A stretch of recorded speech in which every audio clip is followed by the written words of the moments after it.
Nigeria, a country often defined by its challenges, but rarely understood by its strengths. Behind the noise of politics, behind the daily struggles, there is something powerful happening. A silent force driving jobs, creating wealth, and building the future.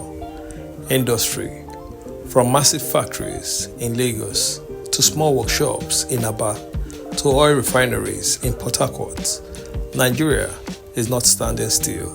It is building, and today we uncover the states leading this transformation.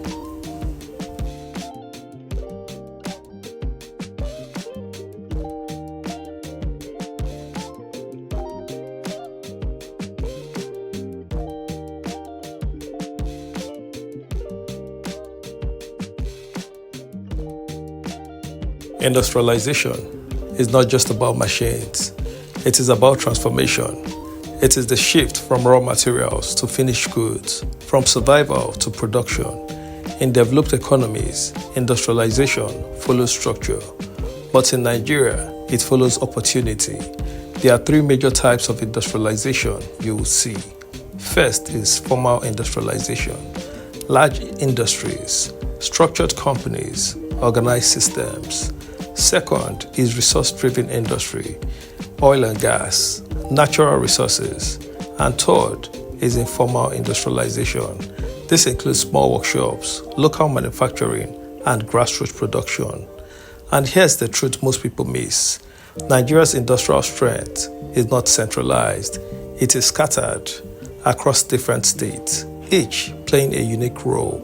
Some states dominate manufacturing, others dominate energy, some dominate trade and grassroots production.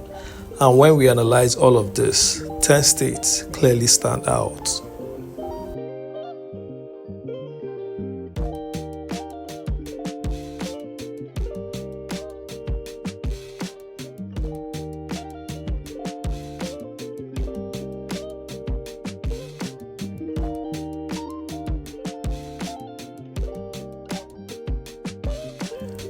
There is no discussion about industry in Nigeria without Lagos. Lagos is not just a state, it is an economy with an estimated GDP exceeding 40 trillion naira. Lagos alone contributes around 20% of Nigeria's total economic output. Think about that. One state outperforming entire countries. Why? Because Lagos has what every industry needs: ports, markets, infrastructure, and population. At Apapa and Tinkan ports, goods flow in and out of Nigeria daily. Raw materials come in, finished goods go out. In industrial zones like Ikeja, you find manufacturing companies producing food products, beverages, and consumer goods. In Lekki, a new industrial future is rising. Massive investments, refineries, and free trade zones. But Lagos is not perfect. Congestion is a major challenge. High cost of land, traffic, overcrowding, and this pressure is forcing industries to expand beyond Lagos. But still, Lagos remains the king.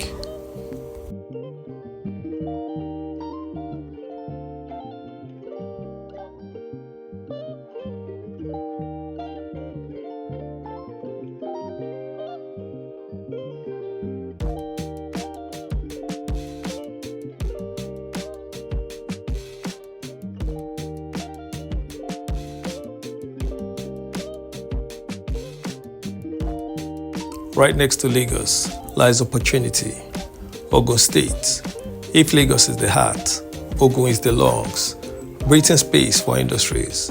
As Lagos became expensive, companies began to move, not far away, just across the border. In places like Ota, Agbara, and Shagam, factories began to rise. Land is cheaper, space is bigger, expansion is easier. Today, Ogun hosts hundreds of factories, from cement production to food processing to manufacturing plants. Its GDP stands around 5 trillion naira, making it one of Nigeria's strongest industrial states. Ogun did not fight for its growth. It attracted it naturally. And today, it is one of the fastest growing industrial hubs in the country.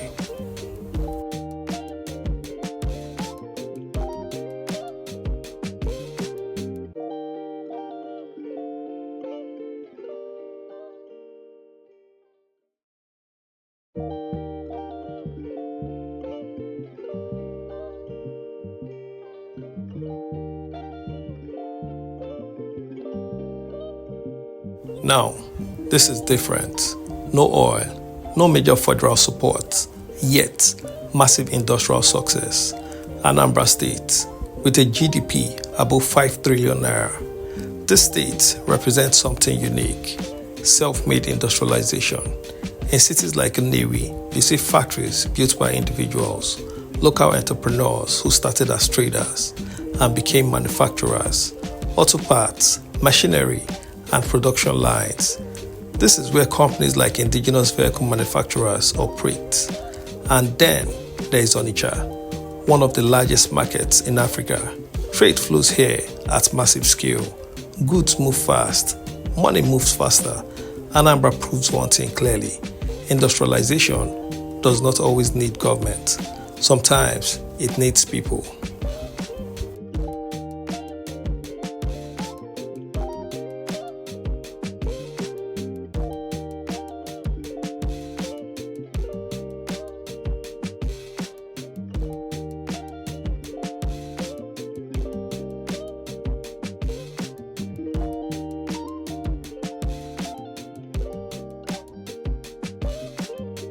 Deep in the Niger Delta, you find power, raw power, River State. This is where Nigeria's oil economy lives, with a GDP of nearly 8 trillion naira. Rivers is one of the richest states in Nigeria, but its strength is not in diversity. It is in dominance, oil, gas, energy. In Port Harcourt, refineries operate. Pipelines stretch across the land. Gas plants process energy for the nation. Multinational corporations operate here. Oil servicing companies, maritime industries, everything connected to energy. Rivers does not just participate in Nigeria's economy, it fuels it literally.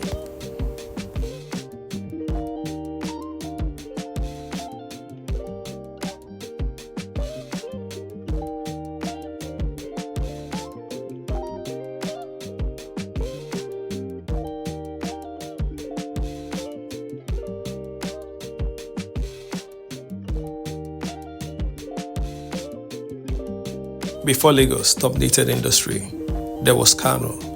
Kano State was once the industrial leader of Nigeria. Its textile factories were legendary. Its leather production, world recognized. Its trade networks spread across West Africa. Even today, Kano remains one of the most important commercial hubs in northern Nigeria, with an economy estimated in billions of dollars. Markets here are massive. Trade is constant. Production continues. Though many factories declined over time, Kano still holds strong industrial roots. It is not as dominant as before, but it is far from irrelevant.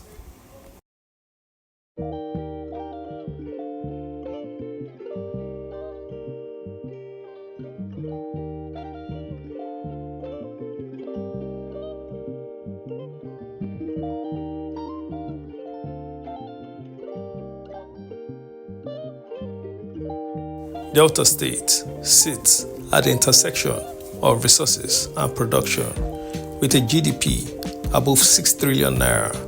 It is one of Nigeria's strongest economies. Warri is its industrial heart.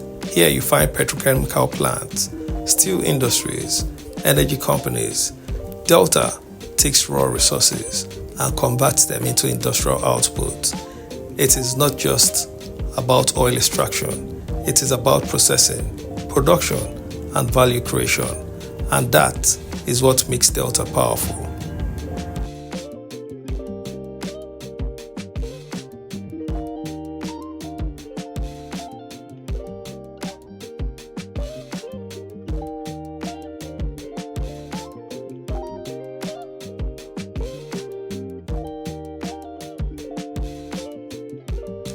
Now we go to Abia in Abia State.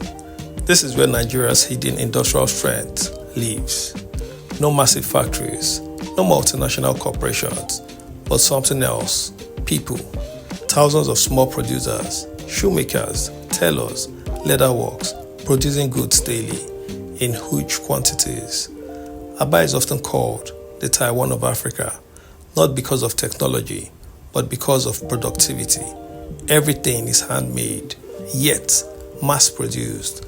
This is industrialization from the ground up, unstructured but powerful.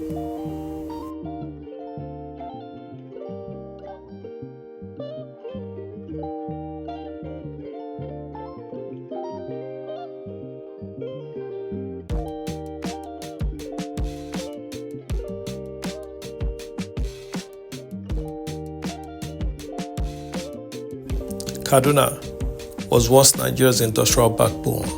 Textile factories, manufacturing plants, government industries. It had it all. Today, things have slowed, but not stopped. With GDP estimates reaching several trillions, Kaduna still has strong industrial potentials.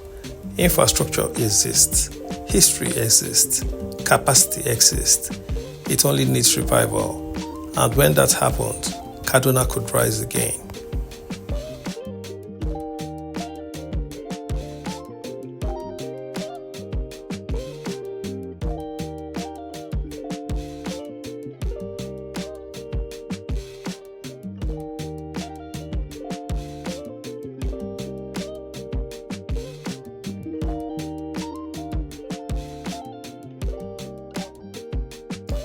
Edo State is not loud, but it is growing.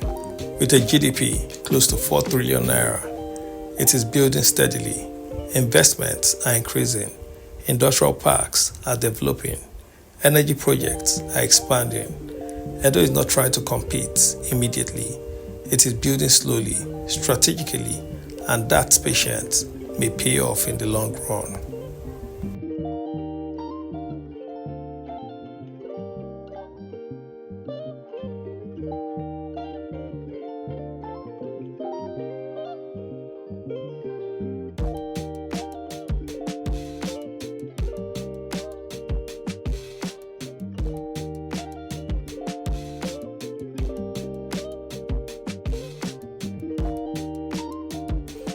Enugu State carries history, coal mining, early industry, but today it is evolving. With growing investment in power and infrastructure, Enugu is positioning itself for the future. Electricity projects, industrial planning, and urban development. The foundation is being built, and when power stabilizes, more industry will follow. Nigeria is not lacking potential. It is full of it. But the potential is unevenly distributed, and these states are proof of what is possible. So now the question is, who will dominate the future?